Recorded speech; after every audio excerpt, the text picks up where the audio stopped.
Guys, what is going on? We're back at it again with another Arbitrum ecosystem update.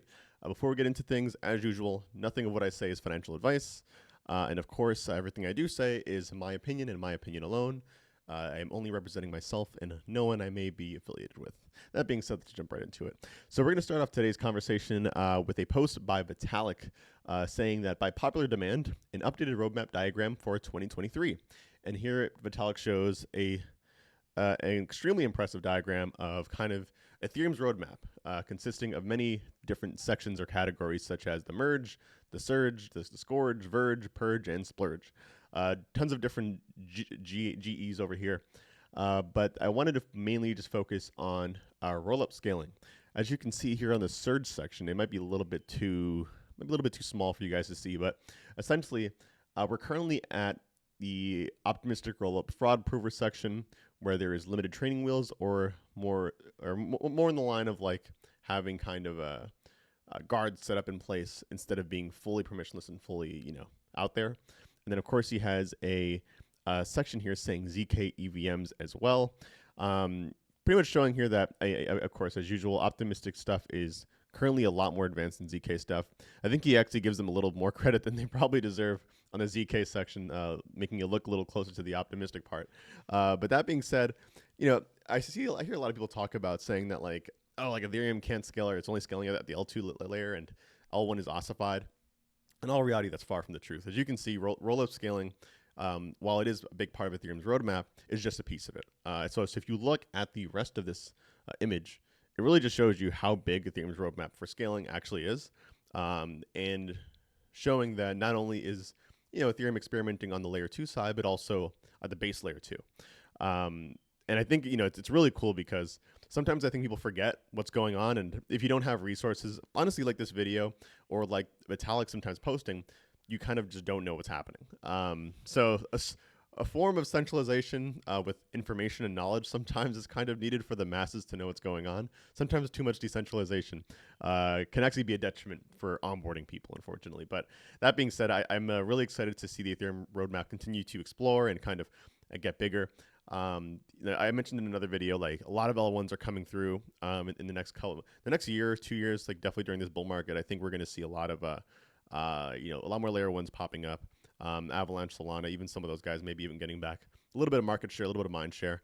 But I do think it's pretty hard. Like I don't think at this point Ethereum is similar to Bitcoin in that it's just going to be around forever. Like there's just too much mind share. There's way too much experimentation going on layer 2s for people to just stop caring about them or stop developing on them. So I'm really excited to see what happens. Definitely.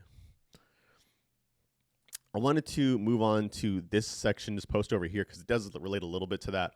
I put this out actually earlier in the month in December, but it is relevant to what we were just talking about. I say here that scaling will be the main theme in 2024. Eclipse, which is essentially a layer 2 with the Solana virtual machine on Ethereum. You have Monad, which is an L1 with parallel execution enabled. Then you, of course, have Neon, which is an L2 on Solana that has the EVM on it. Then, of course, I mentioned Arbitrum. That is essentially going to be multiple layer 2s and multiple layer 3s with EVM plus equivalents on Ethereum. And EVM plus in this case means you have the EVM and you have the WASM VM. So you can code in not only Solidity, but Rust, C, C++, anything that can compile down to WASM. Any Arbitrum chain that has this added upgrade to it, which is Stylus, will be able to utilize development of any of that. Will be able to allow developers to code in any of those languages. That's what I meant to say. I think it's not a lot of people are talking about it because Stylus is currently on testnet, so there are already people tinkering with it.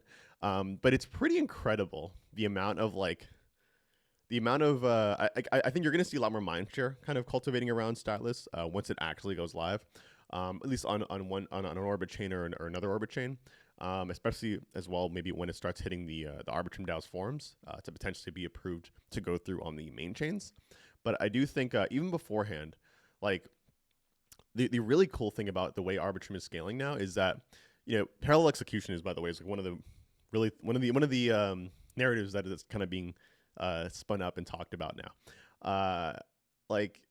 I think what the ultimate form of parallel execution is multiple chains. I think when people talk about it, not like they're talking about parallel execution at the VM level or like on one chain, but in all reality, most chains are not going to see the amount of throughput that will need parallel execution. Most of them will not. Like Arbitrum One, I think right now is currently seeing about 1 million transactions. Is it 1 million? Yeah, about 1 million transactions a day. I think I could be wrong. I got to check this game, but it's hitting about like Ethereum level transactions, and even then it's processing them like insanely quick. So parallel execution won't be necessary for most blockchains, like 99% of them. But if you want, like, so to me, like parallel execution is a lot more usable and a lot more functional at the chain level. I even saw the Avalanche folks actually say the same thing with their whole subnet thing. So like, they kind of get what I'm talking about here too. But like, it's also really important too, because not every chain is going to not every chain is going to serve the same purpose. Like there are some chains that will only get a certain type of user or a certain type of kind of transactions on them because that's what the chain is catered for. Like Arbitrum Nova is currently getting tons of transactions just from gaming projects, right? And like Arbitrum One would have never seen those transactions because Arbitrum One and every other rollup, frankly, is too expensive to abstract those transactions away, like these gaming studios do on Nova. So, it's applicable in some places. It's not applicable in other places. But I do think that like, while narratives are going to be probably the biggest play well, narratives are going to be ruling kind of, I'm sure, like the markets in this next year as they always do. Just keep that in mind. Parallel execution is literally just like, it's like any other word that people talk about, right? It's like the ZK thing, right? It's like, oh my God, it's magic. It's like, it's not. I mean, like the math itself is magic, but it's far, far away from being reality and far, far away from being like actually usable in a production setting. And especially by a multitude of chains. Like most chains are not going to need that. When in reality, most chains, if anything, will need different development languages to onboard different developers that are not into crypto in this next bull run. So that's why I'm personally really excited for the Arbitrum ecosystem as usual. There's just so many different chains that are going to be coming out, so many different chains with different environments, development environments, and as well as just user environments as well. So really excited and looking forward to that stuff. Let's move on here. It took a long time to talk about that.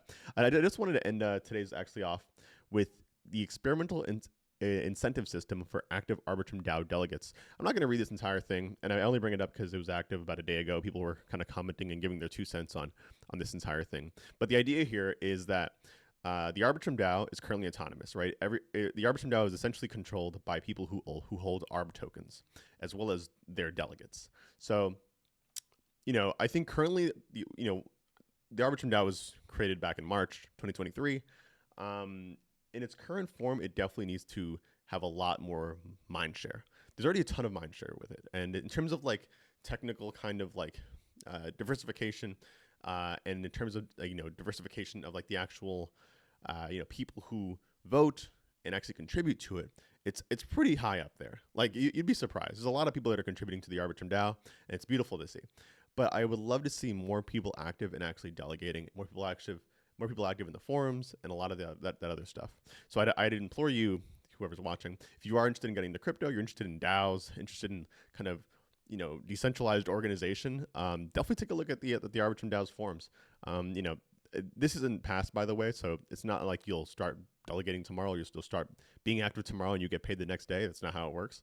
But this is a conversation they're having, potentially incentivizing people to be delegates within the Arbitrum DAO. And I think that I would assume that includes like posting and whatnot. But the point is that you can get in here and talk about it. Like this isn't passed or anything like that yet. So definitely take a look if you're interested. And that being said, of course, as usual, ending the episode off with Beneath the Layers. Check it out. If you're interested in crypto podcasts, we're always having an interesting conversation. Another episode should be coming out next week, hopefully. And yeah, we're on YouTube, Spotify, Apple Podcasts, everything that you could imagine. Anyways, that being said, thank you guys for watching as usual. And I'll catch you guys in the next one. Peace out.